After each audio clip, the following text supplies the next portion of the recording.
Umarangkada na ang back-to-back meetings ng Association of Southeast Asian Nations o ASEAN kasama ang dialogue partners nito, kabilang ang Estados Unidos, China, Japan, Canada at Australia. Ang week-long ASEAN meeting sa Maynila ay isang pagkakataon para mapag-usapan ang ilang global at regional issues tulad ng sitwasyon sa South China Sea. May live report mula ASEAN Media Center sa Parañaque City ang aming lead news correspondent na si Tristan Nodalo. Tristan, unahin na natin ang pagharap ng Pilipinas at China sa sidelines ng ASEAN. Gaano kahalaga ang pagpupulong na ito ng Manila at Beijing?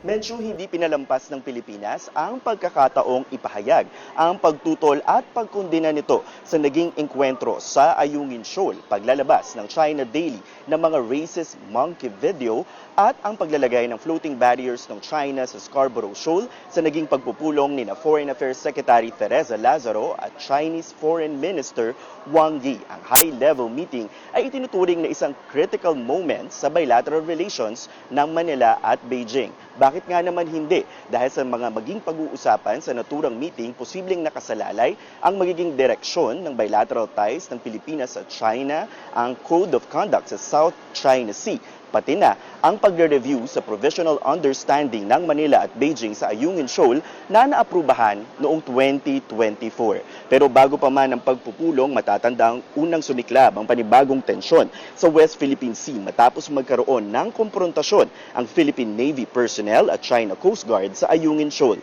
Dahilan para isummon ni Pangulong Bongbong Marcos si Chinese Ambassador Ching Chuen at ipatawag din ng Chinese Foreign Ministry si Philippine Ambassador to Beijing, Jaime Flor Cruz. Sa kabila ng tensyon, naniniwala ang Chinese envoy na naging constructive pa rin ang pag-uusap nila ni Pangulong Marcos.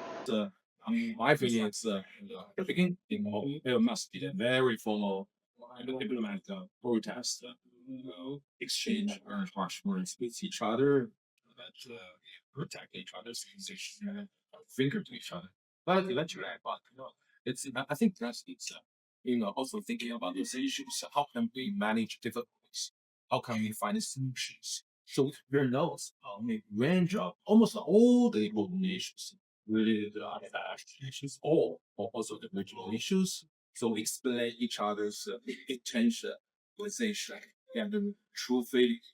And I think it's kind of, I would say, very constructive.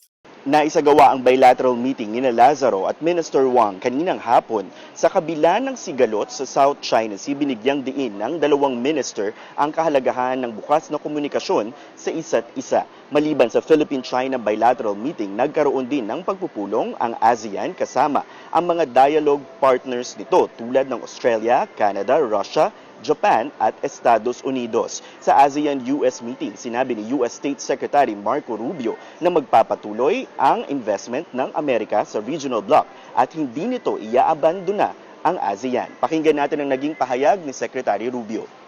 The United States is now going to, as we announced last year and have been following up in the year since our last gathering, leverage all available tools in our government to strengthen these relations, and that includes on the topic of foreign assistance. As part of that effort, we're delivering $2.5 billion in U.S. government strategic investments in Southeast Asia, reinforcing our commitment to the region. And we're investing because the development of ASEAN is also in the interest of the United States. This is not charity. This is not something we're doing because we're nice people, although I believe we are nice people. But it's in our national interest. Our partnership with each of your countries in the region at large, it's in the national interest of the United States. And we will never abandon it. Samantala, mention nagkaroon din ng pagkakataon si Secretary Rubio magsagawa ng courtesy call kay Pangulong Bongbong Marcos sa Malacanang kaninang hapon, kung saan ipinarating ni Secretary Rubio ang pagbati ni US President Donald Trump sa Pilipinas bilang chairman ng ASEAN at ang patuloy na commitment ng Amerika sa military alliance ng Manila at Washington. Balik sa iyo, Menchu.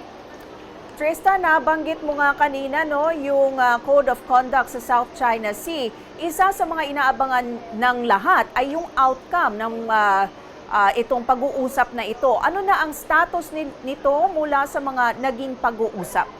Medyo kung Pilipinas ang tatanungin, on track pa rin naman daw ang negosasyon pagdating sa South China Sea Code of Conduct at target itong matapos ngayong taon. Base pa rin yan sa self-imposed deadline ng regional bloc. Pero ngayon pa lang ay may mga hamon na tayong nakikita dahil kung ang Pilipinas isinusulong ang isang legally binding Code of Conduct, ang China naman nanindigan na hindi susuportahan ang isang Code of Conduct na magbabanggit sa 2016 Arbitral Award. Ngayon, bakit mahalaga yung mga ganitong pahayag? Dahil ang pagpasa ng isang Code of Conduct ay nakasalalay hindi lamang sa iisang bansa, kung hindi isa itong collective decision sa pagitan ng 11 ASEAN member states pati na ng China. At maliban sa pagiging legally binding, ilan pa sa milestone issues na dapat mapagkasunduan sa nagaganap na negosasyon ay ang magiging geographical scope o magiging saklaw ng Code of Conduct, pati na yung mga terminology o definition of terms at kung pagbabasihan pa ba ang isang naunang agreement noong 2002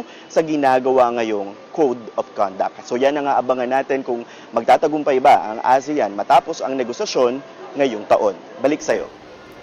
Maraming salamat Tristan Odalo, nagbabalita ng live mula Parañaque City.